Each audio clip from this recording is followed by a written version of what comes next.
All right, what's going on, Ghosts and Ghouls? It's Montavious back with Empty Crypt, and today we are joined by the legend, Paul Wiley. Man, how are you doing, sir? And thank you for joining me.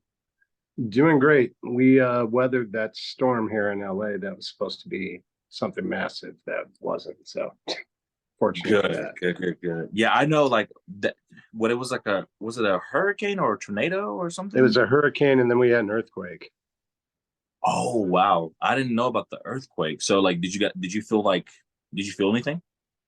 No, it didn't hit me, but it was a 5.1. Wow. But it Well, was I'm out in glad. Ojai, so I don't think anything really bad happened, but I felt it. For sure. Well, I'm glad nothing crazy happened. So, but kind of just jumping right into it. So for the people who may not know exactly who you are and what you do, can you just give us, just a summary of who you are?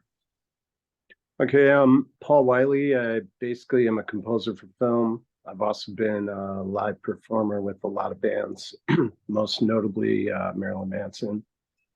Um, I've been doing music since I was 11, 12 years old. Started on drums, switched to guitar, then piano, and kind of all those tools for 40 years have brought me to where I am now, composing music for movies for mentally unstable people. For sure, for sure. So, going back to some of your early work. So, how was it, being involved in music, and how did you even get into music at such a young age? I was actually in horror films before music. Like Oh, I okay. was heavy. My parents were really cool and let me watch like The Exorcist at like 6 and 7 and The Shining. So I had a really cool parents that would allow me to stay up late and watch movies as long as I did good in school, stuff like that. Mhm. But then I got interested in music primarily through my mom and my father had a vast, eclectic vinyl collection. So I remember getting my first turntable when I was like 6, and I would borrow my mom's 45s, and that started with like Blondie and John Denver and a lot of the music from the 70s. And then actually a lot of disco. My parents were big into the Saturday night fever explosion of the late 70s. So, and then eventually got into Kiss and more of the, and Alice Cooper and more of the theatrical rock bands. So, and then just guitar became everything to me pretty much through all my, junior high, high school years. And then getting out of high school, I started taking it a lot more serious, playing in bands, a couple of them that were signed to major labels. Nothing really happened. Uh, did that for a long time, then decided to move out to LA in 2010 to pursue composing for film. Just because I saw streaming and everything kind of taking musicians' rights away, and it was really hard to make any kind of, monetary stability through music at that point playing live. So I was like, wanted to completely change and go dive into film, which I did. But then ultimately I got brought back into playing live when I got an opportunity to be in Manson, which I couldn't, say no to. So, Oh yeah, for and sure. now I'm back composing again. So, Nice, man. So, so it sounds like music has always been a big part of your life and is essentially like who you are. But I know that you do have. I think I was watching one of your interviews where like you want to dive more into like the whole acting or producing movies, correct? And not just horror. You want to do other stuff as well.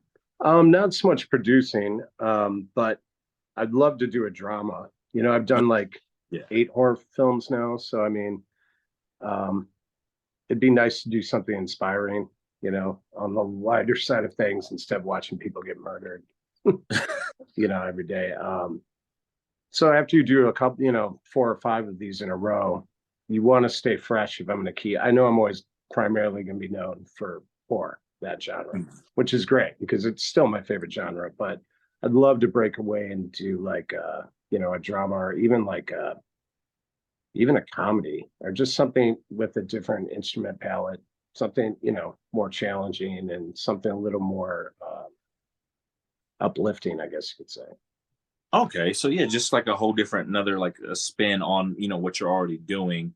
So I know like, you're composer for Stream, and you're composer for, the Terrifier, and also you did work on what, Frankenstein versus the Mummy, I believe, as well. Yeah, that was Damien's film before Terrifier. So So I've how was done so how three was with that? him now. I'm sorry. I've done three films with Damien now, but Nice. that Now was the first. That was the first one. Yeah. the first one you guys worked on. So how was that? Like, how did you guys meet each other in this realm? We pretty much he had an ad online that he needed a composer for that film. I answered it. I think I did one or two scenes, sent him over to him. He liked it, and then we just went from there. Damien's always been really cool to work with because he kind of gives me an empty canvas. He doesn't give me a lot of notes. He's usually pretty. He'll give me some temp music or scores that he kind of likes that he wants it to be. Not similar to, but in the vein of. And then I kind of just go from there and put my own interpretation of it. And so far, it's worked out. So For sure, man. So I know you had great success throughout your career, touring with Marilyn Manson and all that good stuff. Um, but like, how is it now that your music, especially with Terrifier 2, your music has really captivated so many people? Were like, I mean, people are like reminiscent to when they were like back in the 80s and stuff. So how does that feel to you to know that your music is resonating more so with so many people now? Like, it's really cool because the theme, when I wrote it, I figured it was going to be identifiable and stick in people's heads. I wanted to do something like, the Nightmare on Elm Street or Halloween that had a repetition motif that would be drilled in people's heads. So after they still see the film, when they come home and lay their head on the pillow, that is still going on. And I mean, that was my goal, and it seems to have worked. Um, a lot of people I know, that have told me, "Oh yeah, I got the Terrifier ringtone." So now it's a ringtone. So a lot of, I've actually been places where I've heard people at horror conventions and stuff have it like as a ringtone. So that it's cool. It's a really cool feeling. It's cool to be part of a really successful franchise where everybody involved is super cool human beings. Everybody has the same desire just to do good work. And now it's stretched out to me meeting Michael and doing Stream, which is still, a lot of the same Terrifier families. So it's cool that we get to keep it in the family, everything that we're doing, because everybody involved is really hardworking. I think that's the main thing. oh yeah, for sure. And I just spoke with Michael and Jason not too long ago.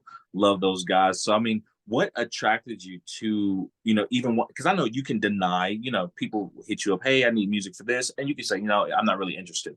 So what made you interested in, the Terrifier and then with Stream? I know they have relation because it's the same kind of the same people working together, but what Mm-hmm. originated like that first thought of like, yeah, I want to do this.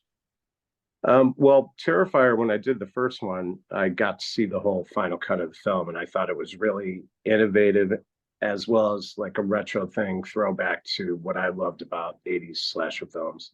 It was really colorful, very vibrant, high contrast. The kills were great. Um, so it wasn't really hard for me to decide to work on that. And then two was this grandiose thing, which I still am amazed at how great, that film came out. Not amazed because I expected it, but I think it exceeded everybody's expectations. And then with Stream, they basically, Michael told me what the film was about. And then as he started sending me scenes, I was like, wow, this is really cool idea, very interesting. I think it's a really innovative idea that hasn't really been touched upon much. Um, I don't want to give too much away about what it's about, but it's a very interesting script, and plus the cast is horror Phenomenal. icon all stars. So yeah, how can you say no to that? For sure. So, I mean, with so many projects coming up, I know. So, are you going to be on Terrifier 3 composing? I Yeah, don't know if, I've actually already started sketching out some just soundscape stuff, trying to get ahead of the game. It's definitely not going to come out obviously till next year, Mhm. but I'm always thinking ahead of like what I can do. Um, you know, just stay ahead of the game, have some stuff that maybe down the line will work, you know. So I've already like started sketching out some ideas for three. So Nice. Now, how long does it take you just to kind of break down, you know, because is it more visual? Like you have to see it and then like you can add the if it helps, I mean, I can go off a script, like the murder scenes you want to see just so because you want to know when they elevate, when they peak, when certain things hit, you know, crescendos, when to bring it down, stuff like that. But like in two, the scene where Art takes Tommy gun to all the kids, Mhm. Damien just gave me a time frame. He's like, I need a 2.5 minute piece of music, and here I need it to go. I had never even seen the visuals. That was the one scene I didn't see the visuals, but it just happened to line up perfectly and work perfectly with what I sent him. All I knew is he wanted some like circus music at the beginning and then, you know, completely psychotic chaos towards the end. So I wrote that cue, sent it to him, and he was basically like, wow, man, this worked perfectly. So that was just one of those things that everything just kind of lightning in a bottle, it lined up. But usually, yeah, you want to see the visual just to get the pace too, and like the push and pull so you can see when the tension is, because that all matters when you're, you know, trying to build dynamics and whatnot. So For sure. And so, and just a few more questions because I'm really intrigued by like, scoring and how it lines up. So, how important is, scoring in a film, not only just a horror film, but yeah, I would say most, other genres have, scoring and all that good stuff too. But it seems like everybody remembers, Nightmare on Elm Street when you have the creepy music that comes on when you first turn it on. So how important is scoring to a horror film? well, I think it's everything. I don't think, I mean, the only movies I think that have worked without a score are your Blair Witch and Paranormal Activity. Those are pretty much the only two I can think of, and yeah, and a lot of the found footage ones don't really have music because it's not really necessary in that format. But I think if you're doing anything based around the character, especially like Art, who doesn't speak, I mean, Mhm. just like Michael Myers doesn't speak, Jason doesn't speak, you have to kind of become their voice. That's what's cool about writing music for a character like Art. I'm basically his voice because he doesn't speak. So I have the music serves almost as him speaking in a way, even though he doesn't speak, if that makes sense. But I No, think that it's very important with the horror genre. I mean, if you took Jaws, even if you took John Williams' score out of Jaws, it would just kind of be a Shark Week episode. You know, I don't know if it would be that scary. that is true. I'm glad how you put that. I've never heard someone say it, break it down like that. We're like, for silent killers or silent slashers, you're their voice. The music is their voice during those peak moments. So, wow. Not even just those moments. Like what you do essentially, you pull it all together. Like I said, I'm only 27, so I wasn't born in the 80s or anything, but I've heard people, 40s, 50s, and all that good stuff, and they can see Sienna in her room, and your music kicks in. It kind of just brings them back to that little Friday night. They're getting ready to go out with friends, and it's like your creative skills brings that nostalgia back for a lot of people, man. Like you're responsible for a lot of those good feelings that people are having with this movie. Cool, and it's uh, it's a lot of fun too. Like when I saw Terrifier 2 in theater, the great thing about it is it's really participatory.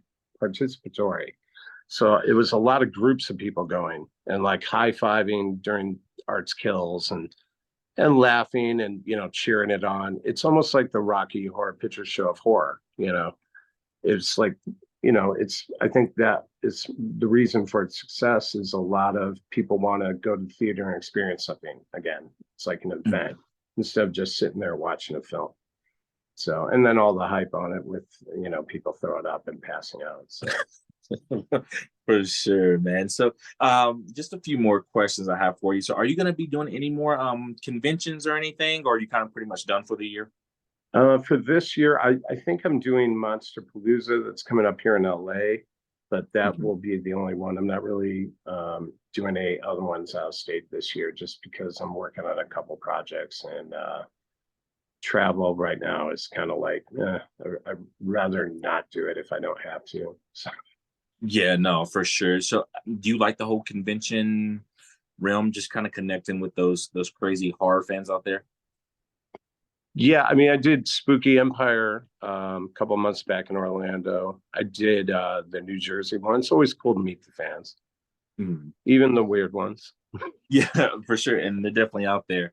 Yeah, man. Hopefully I get to run into you in one of these shows. But do you have? I know right now. Are you still selling the vinyl records? I know your website was. Two is basically has been sold out. One we are re-releasing, and that is coming out late September, early October, is what I'm hearing.